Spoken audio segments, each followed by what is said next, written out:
All right, welcome back.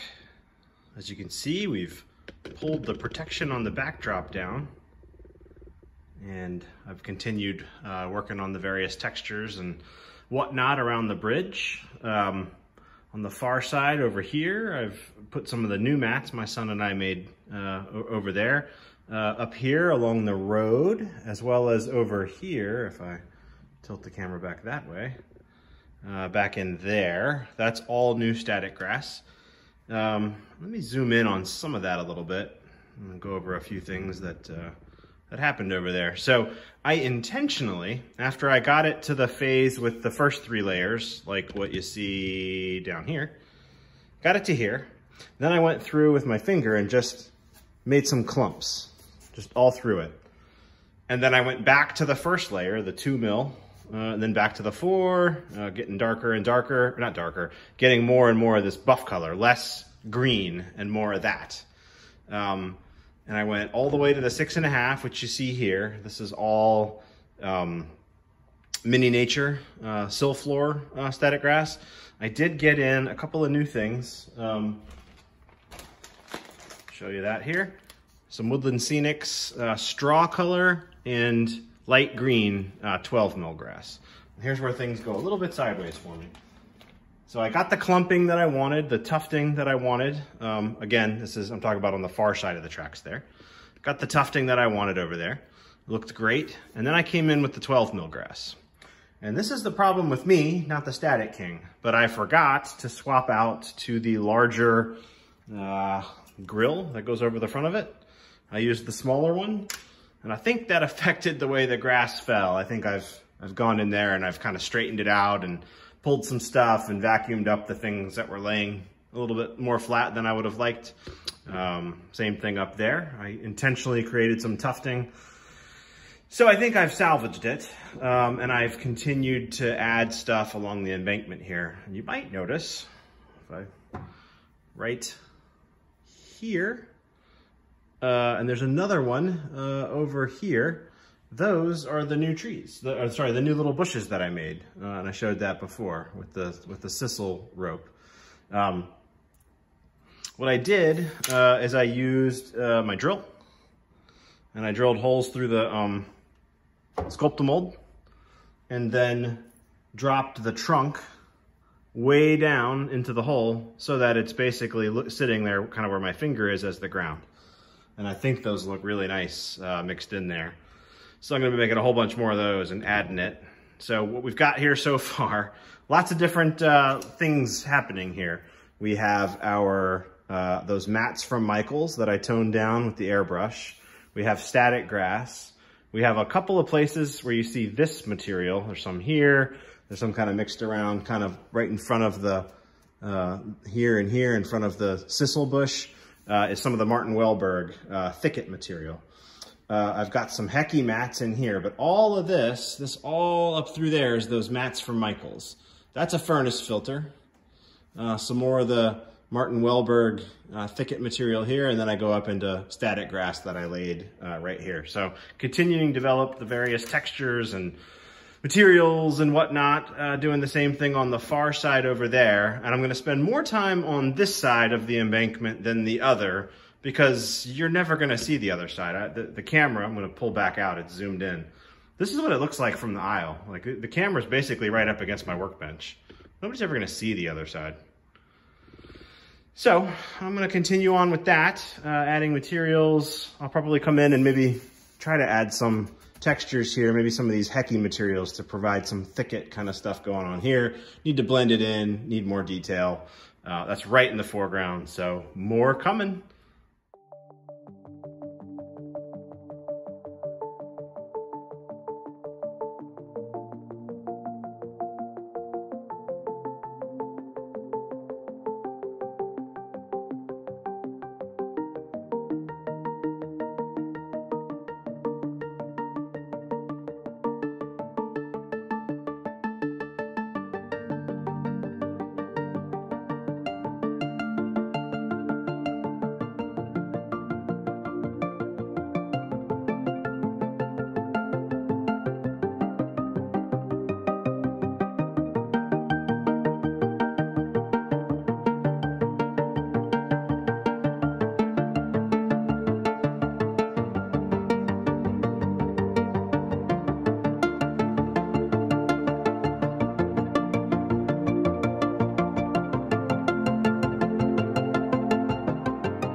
All right, that's what it looks like with a whole bunch of textures added, which you saw in that time lapse there. I did plant one sisal bush, that one right center of frame. And there's two others there, one to the left and one to the right. Coming up here, I added some texture up here along the road. Got some little white flowers in there, some bushes, some more of that hecky, sort of that golden yellow stuff mixed in. But that's starting to look like an overgrown embankment. Now I need to turn my attention to that area.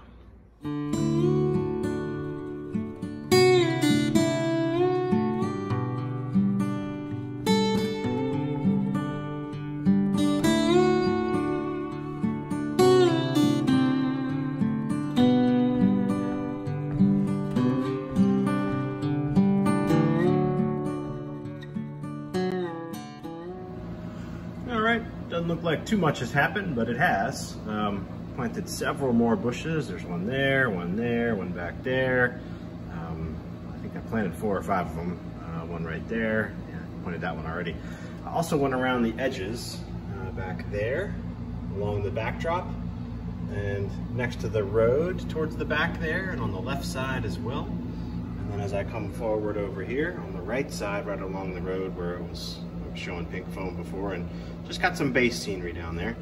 And then also on the far side of the tracks, from the edge of that little embankment, going to the left all the way over to the tree line there. I got some base scenery in here as well. You can see something different going on here. Not the ashland mats, there's a couple little bits and scraps I just stuck down in the wet glue.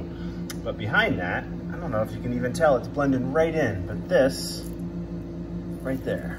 I haven't glued it in yet, I'm just kind of eyeballing it. But I think I'm gonna go ahead and use little chunks like that. I'm gonna show you what that is. I'm gonna come all the way across, kind of in front of the woods line with that, cover up the bottom of the backdrop. I don't have a ton of clearance back here. The trains get within an inch or two of the backdrop. So what that is, that's actually furnace filter. I pan down the edges of it. So I peel off layers and I tear them into little sort of oval shapes or whatever. I'm trying to get rid of the regular square edge, but that square edge makes an awfully nice bottom for it. So that's all that is the same furnace filter with the same stuff on it as everything else that I did on the embankment, but it's just the edge pieces, and I'm gonna stick them on their sides instead of like that.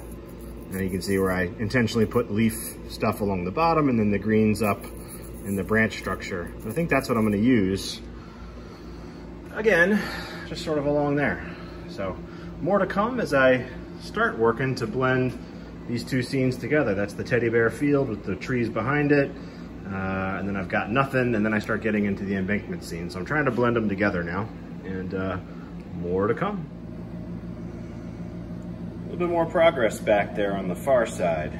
I've now added a couple of super trees, some bushes. Obviously the blue tape is gone, so I'm getting ready to do some ballasting of this track here. And I've also got some stuff in here. Pull it a little closer and show you. That right there, this little bush here, you can barely see it, it blends in so well. That one right there. And then the tall one right in the middle in the back is filigrane busha, which is made by Siflor, same ones that do a lot of the nice Siflor mats and stuff. Anyway, that's filigrane busha.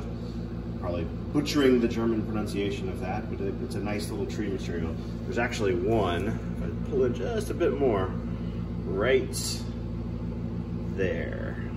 It blends so well with the backdrop that I like how that just kind of disappears there. So that is my attempt at hiding the fact that that road just doesn't go anywhere.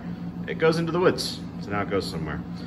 I've also done, like I was talking about, across the back here, I did glue those furnace filter pieces along there, and I've started adding some scenic textures in front of it that is nothing blended or ready to go yet. A couple more of my homemade bushes. There's one there. Some more of that filigrane busha in front of furnace filter material. Just starting to mix in some different stuff back there to start blending that all together. So I'm gonna keep plugging away. I will bring you all along and tell you what I'm doing as I go. All right, so as I've been playing around on the back side of the tracks there, I'm also thinking about this little foreground area between the teddy bear fur field and the beginning of the back side of the overpass. And I think what I want to do there is do a little pine tree vignette. And I don't, you know, you've got super trees and they're great, but there's no pines in there. It all just looks like deciduous. So I'm kind of playing around. And as usual, taking notes from Boomer Dioramas, and he makes spruce and western cedars, etc. I'm trying to model the East Coast, and I, for the life of me, haven't quite figured out how to model like the eastern or southern, not sure which one it is, southeastern yellow pine. But I think I'm getting close here with this method. And what this is, and put that down so I can talk through it. Those are dowels, wooden dowels that I carved into a tapered point on the end. Then I did the high gauge, like 24 or 26 gauge florist wire looping method that he shows on his channel. And then I came in with dilute Mod Podge over the trunk to hide the wire coil and give a bark texture. So that's dilute Mod Podge on the trunk plus Woodland Scenics Fine Earth. So that kind of a little page there with the fine turf on the trunk out of Model Railroading Adventures with Bill, formerly known as William A. One of the other model railroaders in Richmond, actually. Great channel. If you haven't checked his out, go check that out too. But he makes trees himself too, and he uses this method with the fine turf, earth-colored fine turf from Woodland Scenic. So I kind of borrowed from both of those guys and came up with that, and then made the loops in the wire, like Boomer talks about on his channel. And I did the thatching with the 12 mil Woodland Scenic static grass, and then cut the loops. So it used to be like a loop, and I just cut the middle out and separated the branches. The loop is nice because it helps hold the static grass onto the branch. So that's just the first layer. I will do more. I'm probably gonna go to 6.5 mil that I have next, then down to 4 and maybe even 2. And I might charge the 2 to make the needles, we'll see. But before I do the final needles, obviously this whole thing will get a paint job, but that's where I'm going. So I think these 3 of them, they're sort of 2 tall ones and a shorter one here. If I put them together, you can see. So 2 tall ones and a short one. But I'm thinking the 3 of those kind of in this foreground scene right here, kind of where that little mat is. Stick them in there, put some leaf material underneath them, and then all around it, from the edge of this, going all the way over to here, and along over here, I'm gonna use some static grass. So that's my next little thing I'm thinking about and looking at. But it kind of gives, you know, kind of another sort of focal point. So you got the farmhouse type stuff and the garage. That's not a farmhouse, but a shed and a garage sort of thing. The trees in the back are just background. Big open field, pan around into a little pine tree vignette, and then you're into the overpass scene over here. So that's my thoughts. More to come.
So this is what it all looks like.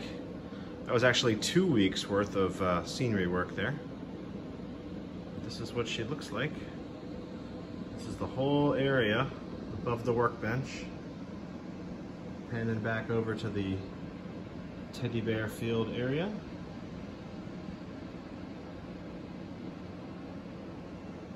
It's a full 180-degree arc from the aisle.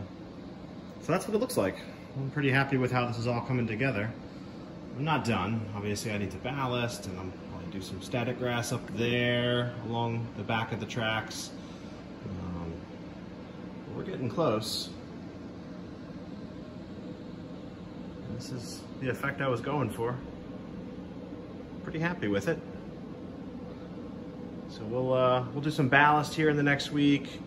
I might bring the airbrush out and tone some of the really green clumps of static grass that I've got in on the back of the tracks there. I gotta finish those pine trees. And you can see the spot right there where I went ahead and dropped in some of that homemade leaf material that my son and I made for the little pine tree grove that'll go right there. So that's all still to come. If I pan down on the workbench, you can see them. I'm sorry for the jumpy camera there, but there's the 3 pine trees down on the workbench. So that literally is just sitting right above, it's right below rather, the layout there. So I'm gonna wrap those things up here in the next week, get some ballast done, and I appreciate y'all watching. Be well, stay safe.